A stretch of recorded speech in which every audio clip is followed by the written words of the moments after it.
वो चिड़िया अपने बेटे कुकू के साथ अपने घर में बैठी हुई थी।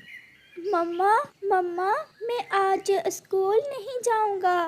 कुकू बेटा, ये आप क्या कह रहे हो? मेरे सारे सपने आपसे जुड़े हुए हैं। मैं दिन रात काम करके आपको पढ़ा रही हूँ और आप स्कूल नहीं जाओगे? मेरा बैग भी फटा हुआ है और सब छोटे पक्षी मुझे ये कहकर छेड़ते हैं कि मेरी मम्मा दूसरों के घरों में काम करती है। किसी की बात पर ध्यान नहीं देते। बेटा, मैं मेहनत करती हूँ, चोरी थोड़ा करती हूँ। आप घर में ही रहें, मैं नदी से पानी पी कर आती हूँ। चिड़िया नदी से पानी पीती है और एक पेड़ के नीचे बैठ जाती है। फिर उसे अपने पति की याद आती है जो उसे छोड़कर चला गया था। कुकू के पापा, आप तो कहते थे कि आप मुझे रानी बनाकर रखेंगे, मेरे नाम की तरह, परंतु आपने तो मुझे रास्ते में ही छोड़कर दूसरी शादी कर ली और ये भी न सोचा कि आपके बिना आपका बेटा कैसे जिएगा। चिड़िया ऐसा सोचते हुए रो रही थी और उसका एक आंसू गुलाब के सुर्ख फूल पर गिरता है और उस फूल में से एक तेज रोशनी निकलती है और परी उस फूल से बाहर निकलती है।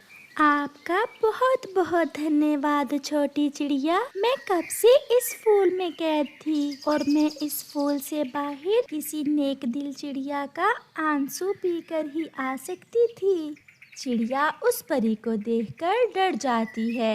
मैं बहुत गरीब हूँ और दुखों की मारी भी, प्लीज मुझे कुछ ना कहना।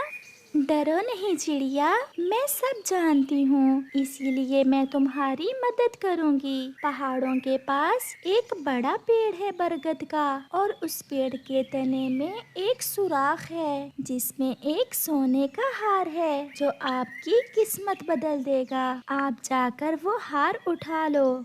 पास में कालू कौवा जो झाड़ियों में छुपा हुआ था सब देख रहा था। ये सब सुनकर कालू कौवा जल्दी से चिड़िया के पास आता है। परी वहाँ से गायब हो जाती है। चिड़िया चिड़िया, जल्दी चलो, तुम्हारी भाभी गौरी की तबीयत बहुत खराब है, वो तुम्हें बुला रही है। फिर चिड़िया जल्दी से कालू के साथ जाती है। कालू भैया, गौरी बहन तो अच्छी भली हैं। आप तो कह रहे थे कि गौरी ठीक नहीं। क्या कालू, क्या हुआ है मुझे? मैं सब बताता हूँ। चिड़िया बहन, रसोई से थोड़ा सा नमक तो लेकर आना। चिड़िया जैसे ही रसोई में नमक लेने जाती है, कालू कौवा बाहर से रसोई का दरवाजा बंद कर देता है। कालू, तुमने मुझे यहाँ क्यों बंद कर दिया? प्लीज मुझे बाहर निकालो। अब उस बरगद के पेड़ से वो सोने का हार हम निकालेंगे। कालू, कौन सा हार? फिर कालू कौवा गौरी को सारी बात बताता है। सोने का हार? अब तो मैं जंगल में सबसे अमीर बन जाऊंगी। कालू जी, तुम घर में ही रहो और चिड़िया पर नजर रखो और मैं वो सोने का हार लेकर अभी आई। गौरी कौवी जल्दी से पहाड़ों की तरफ चली जाती है और कालू कौवा अपने नरम नरम घोंसले में लेटकर सो जाता है। गौरी भी उड़ते उड़ते उस बड़े पेड़ के पास पहुंच जाती है। वो देखती है कि उस बड़े पेड़ के तने में एक सुराख तो है, परंतु उसमें सोने का हार नहीं है। क्या सोने का हार लेने आई हो? पेड़ की ये आवाज सुनकर गौरी बहुत खुश होती है। जी जी पेड़ जी, मैं सोने का हार ही लेने आई हूँ। क्या तुमने कभी झूठ बोला है? ना ना पेड़ जी, मैंने कभी झूठ नहीं बोला। क्या कभी लालच किया है? ना ना पेड़ जी, मैंने कभी भी लालच नहीं किया। तो फिर ये हार तुम पहन सकती हो। फिर पेड़ के सुराख में से एक हार निकलता है जिसे गौरी जल्दी से अपने गले में पहन लेती है। सोने का हार पहनते ही गौरी कौवी तो पत्थर की हो जाती है। ये झूठी भी है और लालची भी। इस कौवी को ये नहीं पता था कि ये जादुई हार सिर्फ सच्चे और अच्छे पक्षियों के लिए है। बुलबुल ने आज खीर बनाई थी और वो गोरी कव्वी के घर खीर लेकर आती है। ये गोरी कहाँ चली गई? कालू तो सोया हुआ है। अच्छा ही है, अगर इसे जगाया तो ये सारी खीर खुद ही खा जाएगा और मेरी सहेली गोरी के लिए नहीं रखेगा। कोई मुझे बचाओ, कोई मेरी मदद करो। चिड़िया ऐसे आवाज देती है। ये आवाज कहाँ से आ रही है? कौन मदद मांग रहा है? मैं रसोई में हूँ, प्लीज रसोई से मुझे बाहर निकालो। बुलबुल रसोई का दरवाजा खोल देती है। चिड़िया, तुम यहाँ कैसे? बुलबुल दी, वो गोरी की बच्ची और कालू ने मुझे यहाँ बंद कर दिया था और खुद मेरा सुनहरी हार लेने चली गई है वो गोरी। सुनहरी हार? ये सब मैं आपको बाद में बताऊंगी। फिर चिड़िया वहाँ से चली जाती है। मेरी मम्मा कहाँ चली गई हैं? शायद आज मैंने मम्मा को तंग किया था, इसलिए मम्मा अभी तक लौटकर घर नहीं आई। आज के बाद मैं कभी मम्मा को तंग नहीं करूँगा। मेरी मम्मा मेरे लिए ही तो दूसरों के घरों में काम करती हैं। वो छोटा कुकू ऐसे सोचता है। चिड़िया भी उड़ते उड़ते बड़े बरगद के पेड़ के पास पहुँच जाती है। गोरी, तुमने मेरे साथ अच्छा नहीं किया। परंतु गोरी कैसे बोलती? वो तो पत्थर की बनी हुई थी। फिर पेड़ से आवाज आती है। चिड़िया, क्या तुम सोने का हार लेने आई हो? हाँ हाँ पेड़ जी, मैं बहुत गरीब हूँ और मुझे फूल वाली परी ने आपके पास भेजा है। चिड़िया, क्या आपने कभी झूठ बोला है? नहीं पेड़ जी, मैं हमेशा सच बोलती हूँ और कभी झूठ नहीं बोला। क्या तुमने कभी लालच किया है? नहीं पेड़ जी, मैं अपनी जिंदगी में बहुत खुश हूँ। मैंने कभी लालच नहीं किया। फिर पेड़ के सुराख में से एक हार बाहर आता है, जिसे चिड़िया अपने गले में पहन लेती है। पेड़ जी, इस गोरी को किसने पत्थर का बनाया है? इसे इसके अपने लालच ने ही पत्थर का बनाया है। ये भी हार लेने आई थी, परंतु ये हार झूठे और लालची पक्षियों के लिए नहीं है।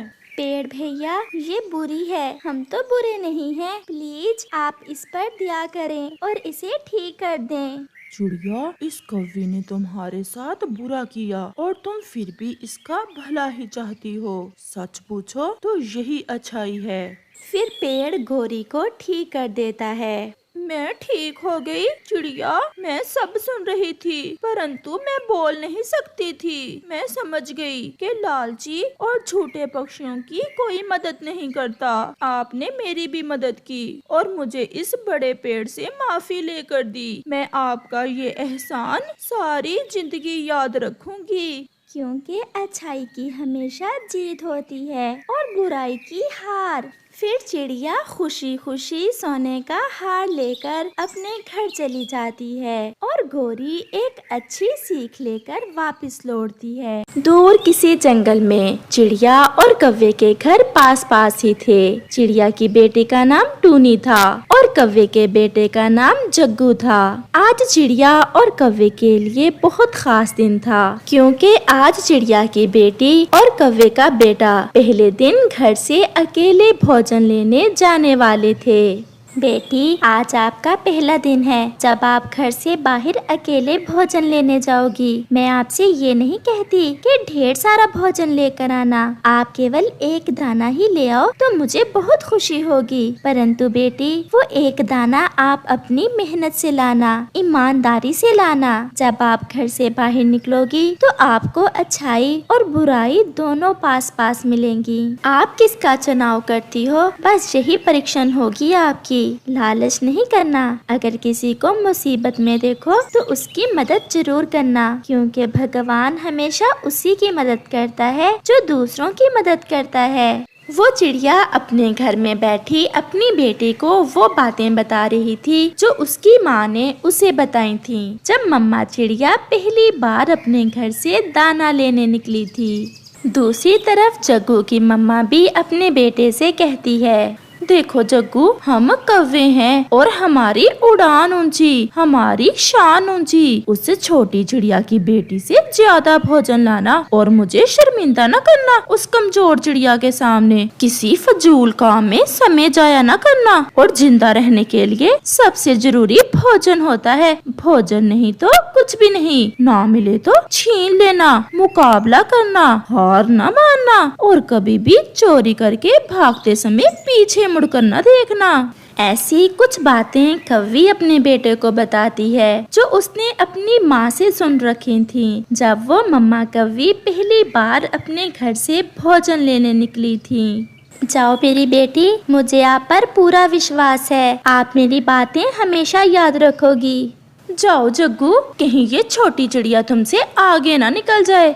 फिर वो दोनों उड़ते हैं। जग्गू कौवा आगे आगे था और टूनी उसके पीछे पीछे। थोड़ी ही दूर जाकर जग्गू कौवा एक पेड़ पर बैठ जाता है। टूनी, तुम्हारी रफ्तार बहुत कम है। मैं आपके साथ अब मजीद नहीं उड़ सकता। मैं अपनी दिशा का चुनाव खुद करूँगा।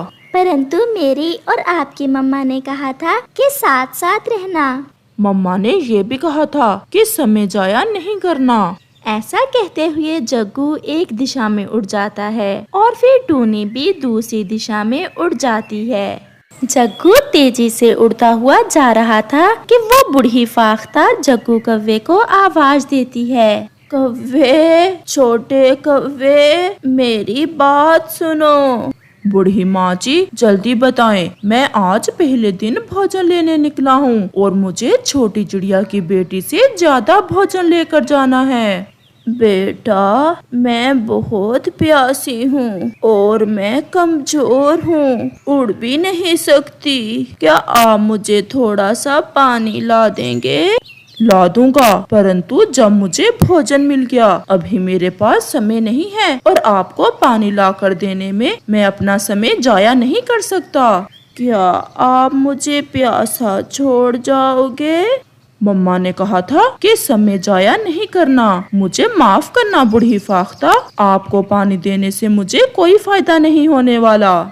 ऐसा कहते हुए जग्गू कौवा आगे बढ़ता है। ये तो कोई बहुत बुरा कौवा था। फिर टूनी भी उड़ते उड़ते वहाँ आ जाती है और वो बूढ़ी फाख्ता टूनी को आवाज देती है। बेटी चिड़िया, बेटी, मेरी बात सुनो। जी आंटी, बताएं, क्या बात है? मैं बताती हूँ। क्या आप मुझे पानी ला कर दे सकती हो? मैं आज पहली बार घर से भोजन लेने निकली हूँ आंटी, और मेरी मम्मा ने कहा था कि अगर किसी को मुसीबत में देखो तो हमेशा उसकी मदद करो, इसलिए मैं अभी आपके लिए पानी लेकर आती हूँ। फिर टूनी वहाँ से उड़ती है। वो नदी से पानी पीती है और उस बूढ़ी फाख्ता को पिलाती है।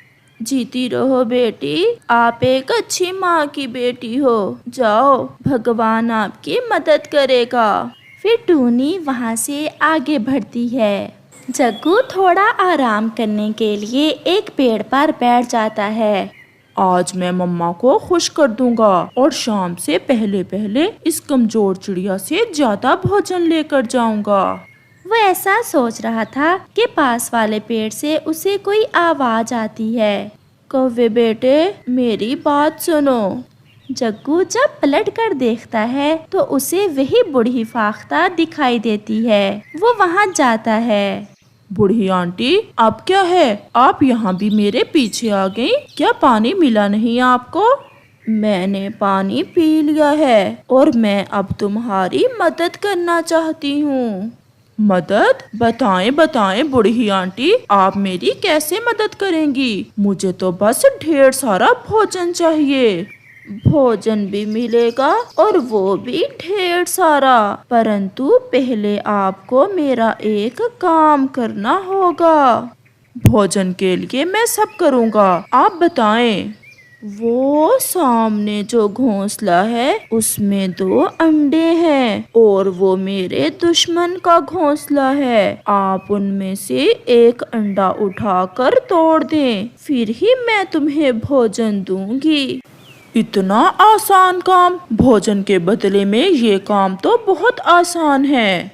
फिर जग्गू कौवा कुछ सोचे बिना उस घोंसले में जाता है और एक अंडा उठाकर नीचे गिराकर तोड़ देता है। लो बूढ़ी आंटी जी, मैंने अपना काम कर दिया। अब आप अपना वादा पूरा करें और मुझे ढेर सारा भोजन दे दें। फिर फाख्ता जग्गू कौवे को एक थैला देती है और कहती है, ये लो थैला और अपनी आंखें बंद करो। जग्गू अपनी आंखें बंद करता है। अब खोलो अपनी आंखें। जग्गू अपने सामने ढेर सारा भोजन देखकर तो पागल हो जाता है। अब देख क्या रहे हो? जितना जी चाहे इस थैले में डाल लो और जाओ। जग्गू कौवा अपना थैला भोजन से भर लेता है। ये तो बहुत ज्यादा भोजन मिल गया मुझे आंटी। मैं रोज आकर पक्षियों के अंडे तोड़ जाया करूँगा और आप मुझे ऐसे ही भोजन देते रहना।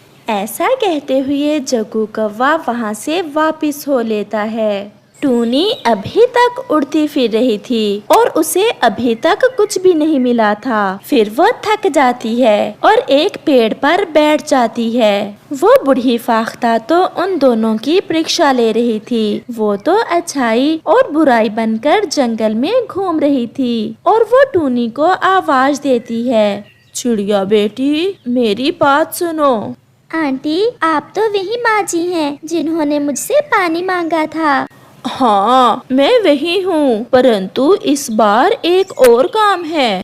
जी बताएं माँ जी, क्या काम है? सामने वाला घोंसला मेरे दुश्मन का है। उसमें एक अंडा है। आप उसे गिराकर तोड़ दें और बदले में मैं आपको ढेर सारा भोजन दूंगी। नहीं माँ जी, मैं ऐसा नहीं कर सकती, क्योंकि मेरी मम्मा ने कहा था कि उसे खुशी होगी अगर मैं लालच के बिना एक दाना भी लेकर जाऊँ। ऐसा बुरा काम करने से जो भोजन मुझे मिलेगा उससे बेहतर होगा कि मैं खाली पंखों के साथ अपने घर लौट जाऊँ। मैं ऐसा नहीं कर सकती माँ जी। और आपकी मम्मा ने ये भी बताया था कि अच्छाई और बुराई साथ साथ मिलेगी। हाँ माँ जी, परंतु आपको कैसे पता चला? जो पहले आपसे मिली थी वो अच्छाई थी और मैं हूँ बुराई, और मैं बहुत साथ साथ हूँ। बेटी, आपने अच्छाई का चुनाव किया और बुराई को छोड़ दिया। परंतु माँ जी, आपका भेष तो एक ही था, अच्छाई में भी और बुराई में भी। यही तो परीक्षा थी बेटी। अब आप ये थैला ले जाएं। इसमें भोजन है और ये इनाम है आपके चुनाव का। और हमेशा ऐसे ही जिंदगी गुजारना, बुराई से दूर रहना और अच्छाई का चुनाव करना। मैं हमेशा ऐसा ही करूँगी। फिर टूनी वो थैला लेकर वापिस हो लेती है। कौवा और कौवी बैठे थे। उनका बेटा जग्गू भी अपना भोजन वाला थैला लेकर पहुंच चुका था। चिड़िया, अभी तक आई नहीं तुम्हारी बेटी? वो आ जाए फिर ही मैं अपने जग्गू का थैला खोलूंगी और पता चलेगा कि किसका भोजन ज्यादा है। मेरी बेटी भी जरूर आएगी और जो भी लाएगी मैं आपके सामने रख दूंगी। फिर टूनी भी लौट आती है। मम्मा, पहले मेरा थैला खोलें। मैंने अपने थैले में दबा दबा कर भोजन भरा था। देखना, मेरा भोजन टूनी से ज्यादा होगा। फिर गोरी अपने बेटे का थैला खोलती है, परंतु उस थैले में से पत्थर निकलते हैं।